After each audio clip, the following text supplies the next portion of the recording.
All right, so here we are back at 9:42. Chris Mulcahy is in the Live Impact studio. Yes, where are the weekend horns? Let's do it. That's what I was talking about. I didn't have my horn app ready, which, by the way, I was investigating a little bit more. It has old car sounds, alarm sounds. So I asked my manager if I could get a soundboard here. It was a no. Okay, but, hard no. But I'll start bringing more. You're a soundboard. Yeah, and I actually said this because we were talking about lottery. If I won the lottery and had an excessive amount of money, I would pay somebody for a day for sound effects and theme music.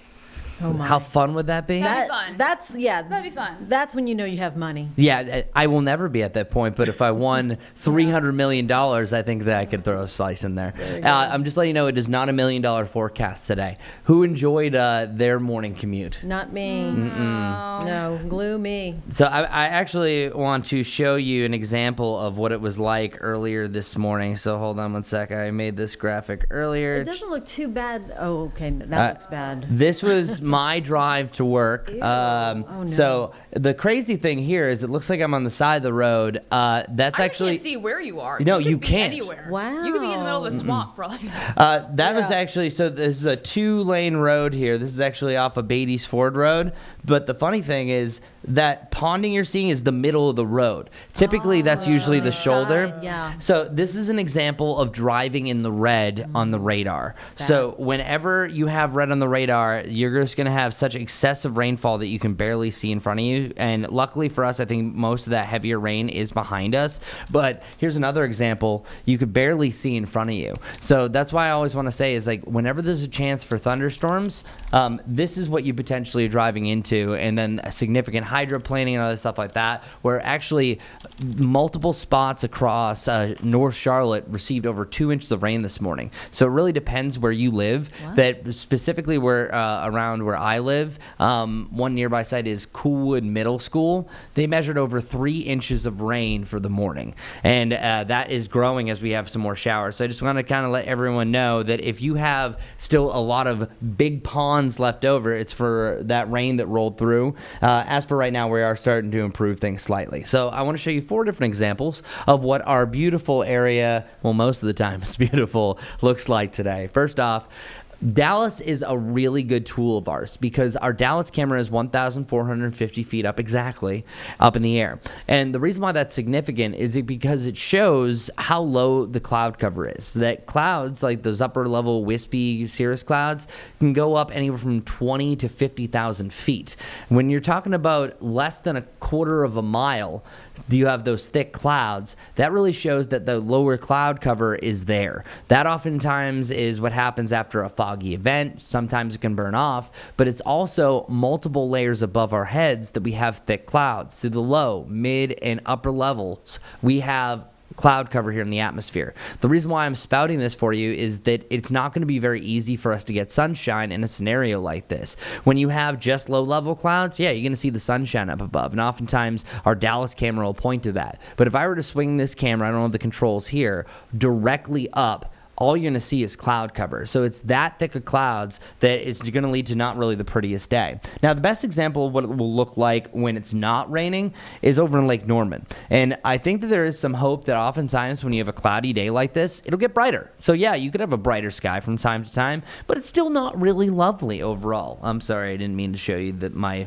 morning commute again. I hope you weren't operating the phone while you were doing No. it. So you what just stick it onto the No, what I do, so what I do is I wedge it up in the dashboard. Okay. So and that's why safe driving. I let everyone yeah. know. Yeah, I Practice wedge what we it up preach. on the dashboard. I removed it from the ant traps that I have in my car to not let people know about those. But yeah, this one was in the corner, and then the other one I put directly. So each stoplight I gave 2 different advantages. This is a good reminder, though. People need to change your wipers more often than you think they do. Yes. You know what I mean? Yeah, and like Brad says, what is it? Every 6 months? Every 6 months. I change mine before the summer because it always rains so much. Yeah, you're supposed to do every 6 months. I don't. That's the thing. I do it when it slack starts too. sticking. You know, and it's like I need to be better about it myself.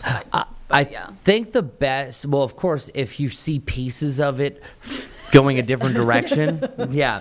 For sure, might be change time it to then. change it. Do it. But what I like to do is I think when it's a very light rain, that's your best judgment. Yeah. Because if you're starting to get to the point that you see them starting to skip or Yeah. almost squeak, Exactly. that's where you need something new. Right. And I highly recommend it if you haven't done it. RainX does work. Sometimes you can apply some of the RainX. There's TikTok say you can put potatoes on your car, but I don't know if that know works. about So yeah, potatoes. and I mean, it looks like your windshield wipers are working. these are Very new this well, year. actually. Very But also, efficient. when it's raining this heavy, it can only do so much, Right. right? Yeah, so, right. No, but no, thank you for letting me show you that perspective. Yeah, just because it was too good of a moment not to share. And we were as close as you could potentially come at that point to a flash flood warning, just because of how much rain had actively came. And here, let me actually show you a better example of what that rain looked like since we're just kind of divesting. Here's actually kind of a good example of what can happen. So around midnight, you weren't really seeing anything, and all of a sudden you started to see these showers slowly start to build. Because at this point, it was just sitting in one place. So that's when I'm driving to work. And then when you have that orange to that red, it's just torrential downpours. And then eventually, it started to exhaust itself. So what we're now actively seeing here for the radar is a far less wet environment than what we saw earlier. So now we're actually going to be trending in a good direction overall. The heaviest rain that I'm right now seeing is off towards the north, right here around Burke County, sorry about that. Burke County and around Morganton, and then down to the south, we're seeing a little bit of rain as well. But hey, it could be a whole lot worse. Over the next 36 hours, we're also going to see a front start to drop down. That's also why we saw a lot more rain earlier this morning. So I'm not saying it's not going to rain again today. We just have a lot less rain compared to what we had earlier. And that front will eventually drift down towards the south. And it's not until we have another front in the northwest roll in on later Sunday that we're going to see some changes and a better chance for rain. But as long as you have this environment here with a nearby low and fronts approaching, you're going to have a lot more cloud cover than actual sunshine. So I'm not saying that your weekend is complete gloom and doom. I'm just letting you know that it's not going to be wall-to-wall sunshine. You will have that scenario because we have dry days for most of next week. Rain chances start to pick back up for the last days of August, but I think solidly from Monday to Thursday, there's not really much to worry about. So getting to our futurecast, most any rain if we do see is going to be either west of Charlotte or south of Charlotte. You'll still have a chance for a spotty shower at any point for the given day. There will be, I think, a better chance for a few sprinkles, but you can see by about 6 o'clock, there's not too much going on. Typically for our map, whenever it's a darker gray, you're just like, okay, the clouds are breaking and we're going to see a lot of blue sky. This case, as I already told you, with the thick clouds at different levels, isn't necessarily going to mean that. I think the best case that we have is it's a dry end of the day, mostly cloudy where you see some spots of blue, but I think it should get a little bit brighter as we're already seeing for a few spots right now. By tomorrow morning, I think you see a little bit of rain. Now, this is primarily, I think, for the mountains and the foothills, and that's where we see most of the activity tomorrow. But then once you get to about the after 1 o'clock hour, you're going to have a chance for an isolated pop-up shower or thunderstorm, and the same thing goes for your Sunday. But Sunday, we see rain starting to branch out for the mountains and foothills again for the morning heading into the afternoon. This is that front that's arriving, so if you have any plans for the mountains and foothills, say if you're going to head up there for any reason or you're watching from there, thank you so much, that's where you're going to see that front bring the best chance for rain, and then it's just isolated storm chances thereafter. But because of that front, we are eventually going to cool down. I'm going to take a side break here. Has anyone ever heard of a black moon? Not me. I've heard of blue moon. Okay, that's a great point. Because I will be honest, I just learned about this as well. That a black moon is literally the opposite of a blue moon. So there are two definitions for a blue moon. A blue moon is either where 2 full moons happen in a given month, or you have 4 full moons in a astronomical season. So that would be you have 4 full moons in the start of summer to when they're officially calling it fall. So in this case and scenario, it's a seasonal black moon. So the opposite of full moon is the new moon, where you physically can't see it. That means the moon is at zero illumination, completely blocked by the Earth's shadow. And the reason why we even see a moon glint or full moon is because either some or none or all of the sunlight from the sun gets around the earth to illuminate the moon. So it just really depends on its position. So in this case and scenario, this would be our third of 4 new moons. So that's why this third one officially is called a black moon. It's nothing you will see. It's just something that's trending on the internet. So this is the most, I would say, clickbait type thing that you're going to see on the internet. Oh, the black moon. What is that? No. It just means you're not seeing anything. And this is actually great for stargazers if you don't have that cloud cover. So its rarity actually happens every 33 months. But by the way, a seasonal blue moon also happens every 33 months. And a blue moon is never blue. It just is kind of a rarity thing. So that's why they say once in a blue moon. So I guess when people say once in a blue moon, it means every 33 months. Okay, now we move on. We're now a little bit smarter, or I just confused the blank out of you. And if that's the case, I totally understand. It's not really simplistic. Our dew point trends, boo! Cue the slide whistle. Thank you. Sound. See, yeah. I don't have a soundboard. need it. I'll do what I can. Clunk. We've been either humid or very humid, and now we're going to be fluctuating through the weekend to just sticky to humid weather. Ooh. Oh, just sticky. Now, normally, who wants to be sticky? But in this case, the scenario is much better than where we were. But you see the bottom drop out, that we're around that dry to even comfortable range, so it's going to feel much better for the back run. So that's why I was showing you this yesterday.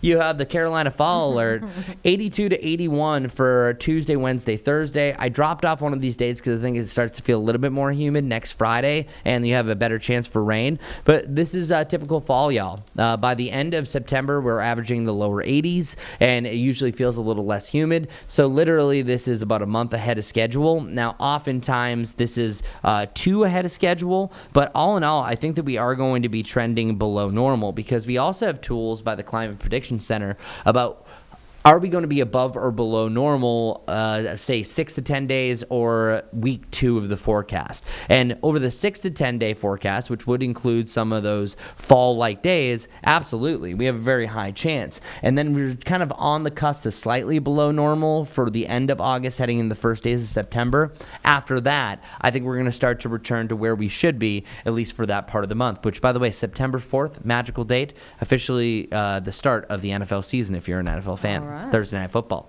Okay, so the last bit, let's wrap this up with a bow. Our 7-day forecast, we have the mid to the upper 80s on Sunday and Monday, and then the lower 80s as I just showed you. But what's interesting is I want you to look at the low on Thursday. 60 degrees. Wow. So that means there's a chance that some of us in the greater Charlotte area are going to wake up in the upper 50s. Talk about cool, crisp air for what date would that be? August 28th. So, yeah, this is a rarity, actually, to feel this dry. Temperature-wise, it's actually matching, or if not, a little bit warmer than today. Today's actually the coolest, but today's humid, wet, and damp. You're talking about the lower 80s feeling comfortable with sunshine. So I still haven't decided what my pick of the week is, but at this point, all of them. All of them. Yeah, I'll have to choose one, but that verdict is out on Monday. favorite. Right now, I would say Wednesday. Okay. Wednesday looks to be lighter winds. Things settle out a little bit more, but I think you see a little bit more sunshine.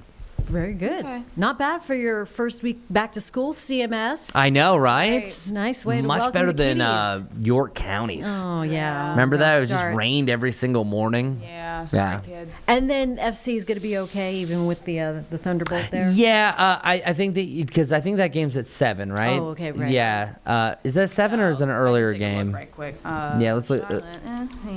Let's look it up. I wrote it down, but 7 o'clock. yeah, that's okay. All right, so- so yeah, at 7 o'clock, I think you might. At the worst case scenarios of a storm in the area, you hear thunder and it's delayed. But I think that there's nothing widespread that is going to ruin this game getting in. So yeah, I'm not really concerned. All right.